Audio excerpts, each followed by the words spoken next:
You wanted the best. You've got the best podcast. The hottest podcast in the world. The Chris Voss Show, the preeminent podcast with guests so smart you may experience serious brain bleed. The CEOs, authors, thought leaders, visionaries, and motivators. Get ready. Strap yourself in. Keep your hands, arms, and legs inside the vehicle at all times, because you're about to go on a monster education roller coaster with your brain. Now, here's your host, Chris Voss. Hi, folks. It's Voss here from thechrisvossshow.com.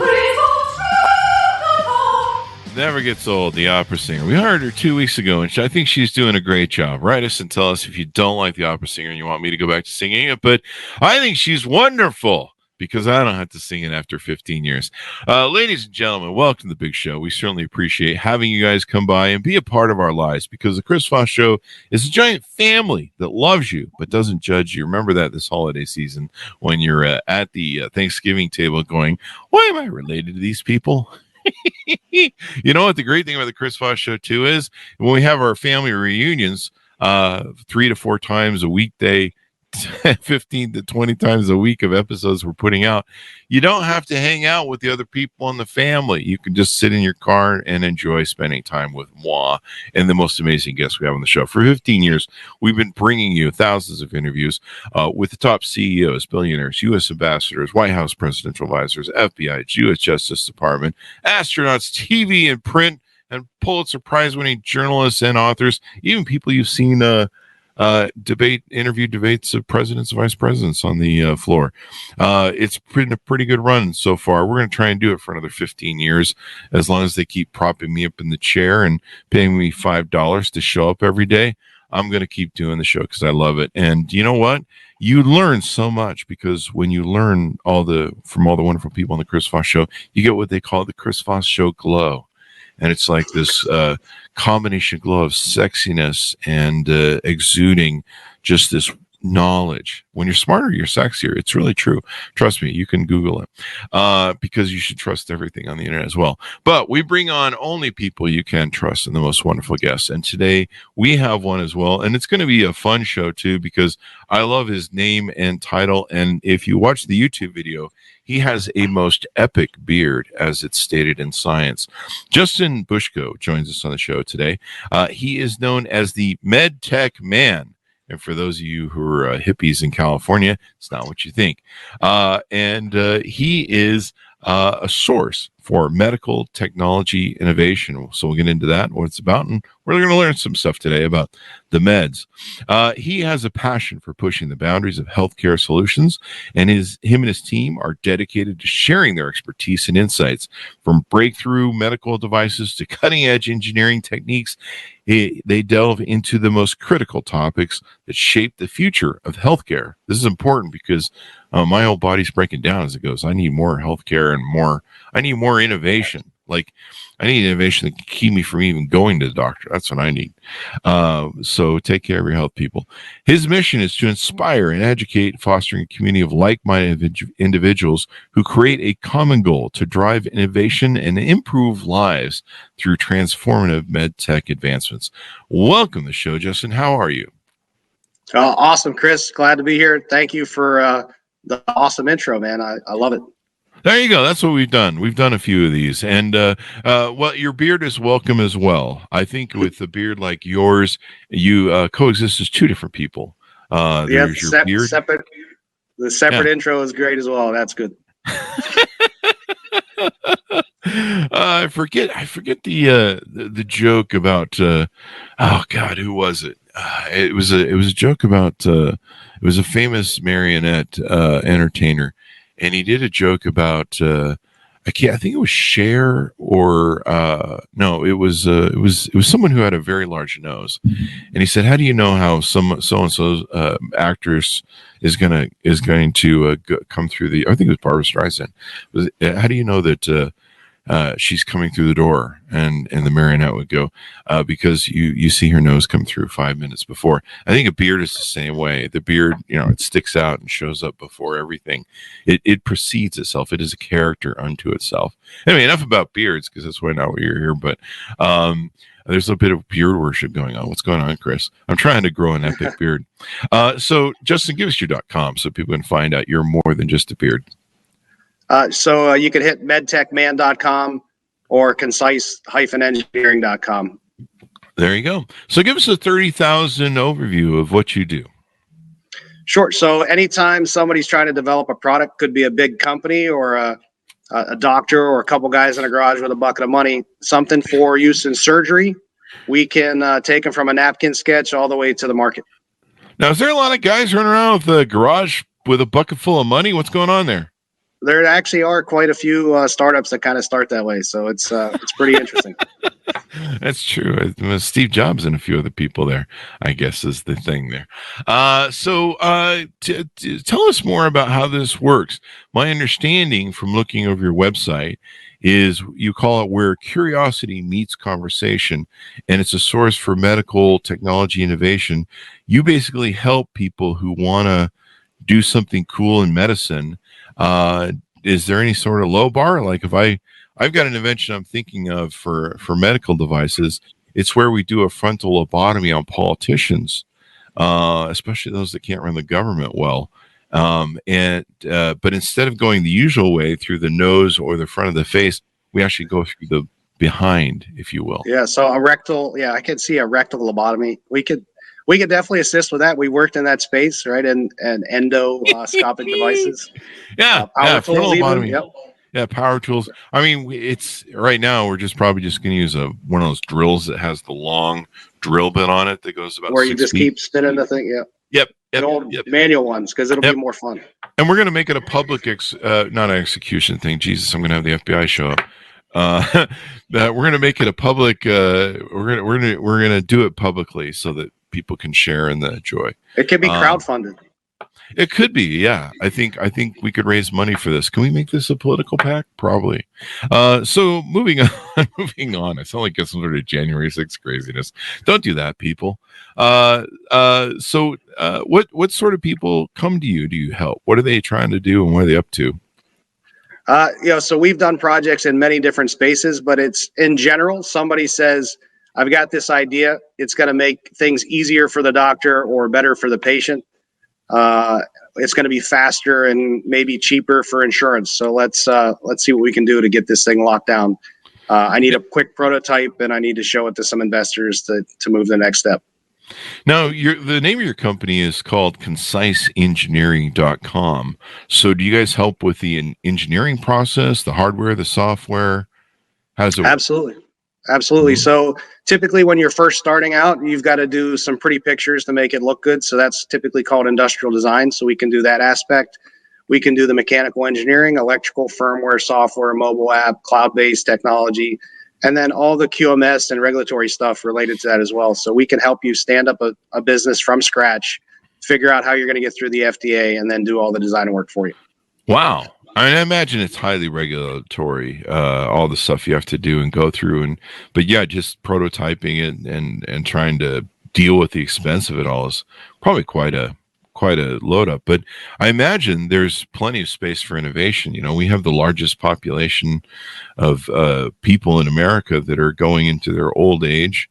And, they're kind of a population that's gotten used to, hey, man, don't we have some innovations on this? Why are we still, healing wounds by, using voodoo and shit?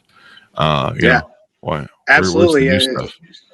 Yeah, as you mentioned, that basically baby boomers are pushing into that realm where more and more surgeries are needed because they're able to move around, be a lot more active than they were in the past, and so we want to keep them all as fit and healthy as possible. And there's always going to be room for innovation in different aspects of healthcare, and there's going to be more volume. So we need to get things done faster with those procedures that are happening. Faster, better now. Like I say, I love telemedicine. So if I can just get like surgeries through telemedicine, that'd be fucking great. If you can get that worked out for me. But it's pretty. It's pretty amazing the way the speed of everything's going. Even telemedicine, I think, is great. But so what got you into this? How long you been doing this business? And then what got you into this? What was your life journey that made you interested in this? Because I'm always interested in people's stories and how they got there. Sure. So I've been running this business for over 8 years. I've been in MedTech for over 20. But basically, at an early age, I was one of those guys that likes to tear things apart, try to figure out how they work. So I still I attribute a lot of stuff to stompers. I don't know if you remember those things back in the day. AA battery, flip it on. It's like a car that drives itself. Oh. And, I tear those things apart, play with the electric motors, play with the gears, and then build new stuff out of it. So that's always been my passion, to understand how things work and fix problems. There you go. The Stomper toy. I'm looking at it. Yeah. People like you guys are the ones who really build our world. Engineering degrees. We need more people coming out of school with engineering degrees. We spend more time of people coming from other countries to get engineering degrees in our country and then leaving. We need to get them to stay here more. It's a real brain bleed. Because we don't put out engineers. One of the things that made this country great was all the engineers we had in the 50s and 40s and stuff, et cetera, building stuff like Hoover Dam and, just crazy, the San Francisco Bridge. Takes engineers to do that. It's not YouTube stars and TikTok influencers, people that build those things. They actually had really smart people that do it. And I've always looked at stuff from an engineering angle, where you look at stuff and you just go, wow, somebody did like math on that. And we now we know who the algebra is for. When I went to college. So God bless people. I took apart my dad's watch, and we thought and we were going to put it back together. Me and my brother, I'll never figure out my dad's my dad's favorite watch. We took it apart, and we were pretty sure, because there was two of us as a witness, that we would know how to put it back together. And of course we didn't. And then we severely underestimated how angry he was going to be about the whole thing. I'm really not sure if he ever over the rest of his course of his life, and maybe he shouldn't have. But God bless the people like you who can put the watch back together and figure out how it works. We just I don't know. We just took our beating and said, well, and moved on. We'll take something else apart next time, the TV or something. It's always bad taking a watch apart too, because you never know when that one little spring is going to go flying, and that's it. You're never going to find it again. That's probably what happened to us. Or I think there was a screw or a spring, and we're just like, there's a lot of screws here. We don't need that. That'll be fine. I have that now when I put together computers or when I do stuff. You're building stuff from what's that one place where you build the furniture from? You have to build the furniture all the time. IKEA. Yes. Yeah. That's kind of how IKEA is. You're like, there's a whole bag of screws, honey, left over, and bolts. I hope this thing's gonna hold up, So there you go. So if I'm out there in the listening audience and I'm thinking, I've got an idea for maybe some really cool technology stuff. At what point does it need to be, laced up or presented right or put together right before they come to you? Do they need to have their patents in place? Do they need to have some money? Money is always good, but I'm always open to have a conversation wherever they are in the process. So we can do what's called an NDA, which could be before their patents. We basically promise we're not going to do anything in that space, and make sure that we're not going to disclose their information. And then we can have a candid discussion and figure out where they are, what they're trying to do. Do you have any contacts for money? Can you help people get funded, or is that not your purview? I would say that's not where we're experts, but my network is growing pretty rapidly. And so we have folks in that area, and we are continuing to add different contacts and network connections in that area to help people in the future. Awesome. This is really great. Is there a lot of people in this space for helping people engineer? I mean, imagine it's pretty special because you're doing engineering and it's very complex work with regulations and stuff. It's definitely a specialized niche, but there are a lot of folks playing in this arena. It's amazing how big the market is too. So if you look today, it's about the medtech space is about a $500 billion market, but it's projected to be about $800 billion by 2030. So we're growing at a pretty rapid pace. Mhm. So a lot of money being spent on new products, a lot of money being spent on existing stuff and keeping things moving and new factories and stuff like that. And I'm looking over some of the portfolio you guys have on your website. This is pretty wild. You've got surgical hand pieces, negative pressure wound therapy. That's kind of interesting. Dental appliances. There's a sports medicine device that looks like it's a drill. So there's that. I'm not going to ask what that's for. Yeah. It looks a little OnlyFans. Bionic pancreas. Is that really a bionic pancreas? Yeah, so that's basically a high-end insulin pump that does insulin and glucagon, and it has the capability of basically regulating blood sugar without much input from the user at all on its own. Holy crap-a-moly. That's that. I know I have some friends that are diabetic with a dead pancreas, and they need stuff like that. That's amazing. Does that go in someone's body? It looks kind of large. Maybe it goes in the outside. It's still an external pump, so you carry it like in your pocket or on your belt loop. Oh, really? And that the second generation of that product was actually just put on the market within the last 6 months. There you go. People come up to you and go, "Hey, is that your bionic pancreas, or are you just happy to see me?" Light therapy devices. We've had a few CEOs that have come on about light therapy, red light therapy, infrared. It's kind of interesting how that's working. It looks like there's some goggles or something for that. Yeah, there's some really cool devices you have here. And arthroscopy pump and console. So basically knee, shoulder, and hip surgery equipment. If you want to get into those spaces, you've got to do a lot of small cuts, small incisions, and be able to get the power tools, the instrumentation, the implants into those areas. And so we worked in all of those joint spaces.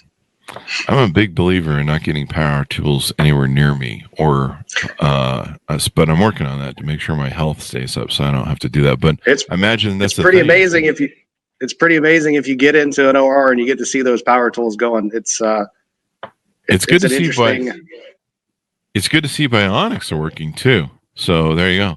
That's what I want. I want replaceable parts, just like Chevy or Ford, where I can just call in and say, "Hey, I need a new kneecap," and I can just go on an hour. They throw it in, and they're just like, "Yeah, there you go. Got your new hubcaps on the old knees there, Chris." Well, if Amazon keeps delivering the way they are, maybe you just like walk out the front door. That's true. They just opened a medical wing, a hospital. It's a medical wing for like your meds and stuff. I think they're helping put CVS, or who was it that just filed bankruptcy? Rite Aid. I imagine CVS is right behind them, out of business. Yeah. So there you go. In fact, I'm just reading. CVS is going to remove some OTC staples.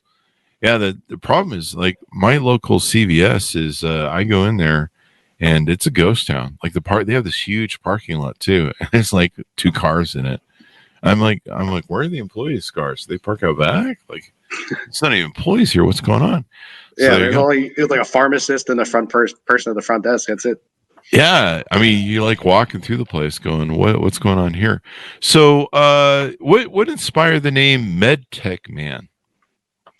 Actually, kind of an accident, but medtech is what's commonly used today as referring to medical technology, and man is short for manufacturing. So I also own another business, MedTech Manufacturing. So sleight of hand there. I see. Yeah, got the. It's definitely the shortened version of it. Maybe you could do, since you've got the ZZ Top beard, maybe you could do like a cover song, just to build your brand, and you could, he's a med tech man, instead of sharp dress man. See that? See what I do there? I like it. This is why they pay me the $5. Can you keep singing, and I'll just take that clip out? That'll be good. No, we don't want to have that advertised. No one wants to hear me singing. I mean, you don't want to lose business, man. You want to hire someone. That's true. I'll cost you. People will be like, "Oh my God," they'll run away screaming, closing their ears when they hear me sing. That's why we hired a opera singer to sing the Chris Voss show intro after 15 years. People are sick of hearing it. At least I was. I'm sick of hearing my own voice. That's why we have podcasts with guests. So Chuck Norris sings now. So I mean, you can. But it's Chuck Norris. I mean, it's Chuck Norris. I mean, you've heard all the Chuck Norris analogies or jokes or whatever the hell they're called. Chuck Norris can do whatever he wants, because if you don't, Well, he's Chuck Norris. So from your perspective, what are the most transformative advancements in medtech over the past decade? So obviously we're having a lot of changes in AI, and that's starting to impact things. I think it's still going to be a couple decades before some of that stuff's worked in, but a lot in robotics, surgical robotics has definitely started to change quite a bit more in navigation. So a lot of electromechanical changes that are improving the way that the surgeon performs. Nice. AI, I think, is going to be really interesting, but they say that AI might help make us better medicines, maybe solve cancer. If we could get it to solve stupidity, which seems to be the biggest human disease in the world, Dunning-Kruger's disease, maybe we can get something for that. It might be Dunning-Kruger's disease. The best result is my lobotomy surgery from the bum on in, as they like to call it in science. That would be ideal. But yeah, AI doing its little mixture until it figures out that how do we make humans healthier and get them to eat right? Well, we just wipe them off the planet with the nuclear war, and that'll fix all the humans' problems. And all the humans, and they'll be better people. I've often said, if you want more peace, kill all the humans. Seems to be true if you watch the news these days. Jesus. What are some other things we need to talk about your business that we haven't touched on? I think just in general that we're here to help, right? There's a lot of stuff going on. People have a lot of questions on how do I address something? How do I work in the regulatory space, the quality space? What's the fastest way to get from A to B? And we're happy to have those discussions and see where we can add value in getting a new product, a new company started. Do you think that the global pandemic impacted the pace and direction of innovation? It definitely stifled innovation in some areas and kind of pushed it into different areas, right? So a lot of people started doing masks and PPE and weird things that there was never demand for in the past, which stifled innovation on some key things that were already funded. But I think that's kind of level set. People are going back to where they really think they can add value. Yeah, it really would be cool if AI can help us solve some problems. If it could figure out how to fix cancer. I really hate cancer, and I think most people do. I'm not sure anybody who's running around going, cancer, yeah, I'm on that team. And so this is really important to have a lot of this collaboration in the world, help people build ideas, because you never know where the next big idea is going to come from. I mean, some little immigrant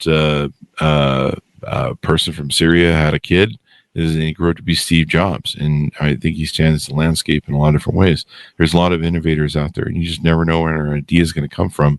And those two little guys, like you said, they did things in a garage. They didn't really have money, but they built it and got money and all those things. So how do you stay updated with the latest trends and research in the medtech arena? How do you stay updated on all that stuff and keep up? I would say a lot of it's my network and travel, right? So I'm connected to a lot of folks. I have a lot of conversations on a regular basis.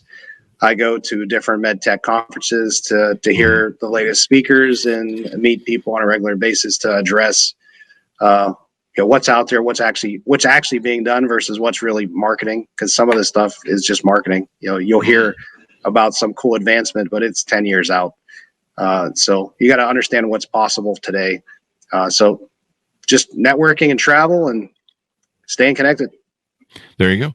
I would imagine the hope is, you said 10 years out, maybe AI can close those timelines, or maybe for drug trial timelines or something where they can, I don't know, maybe research how it's safer, or maybe innovate stuff. Like I know that during COVID, with the COVID vaccine, it was I forget what the mRNA imprint, the blueprint, had been made for something else that they were trying to solve in health.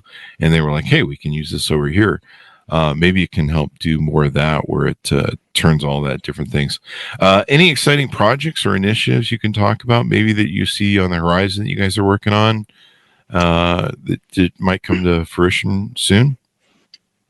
Yeah, I mean, we're always working on something new. So currently there's a really cool portable AED device, a defibrillator that you can basically carry around with you. That's we're working on that.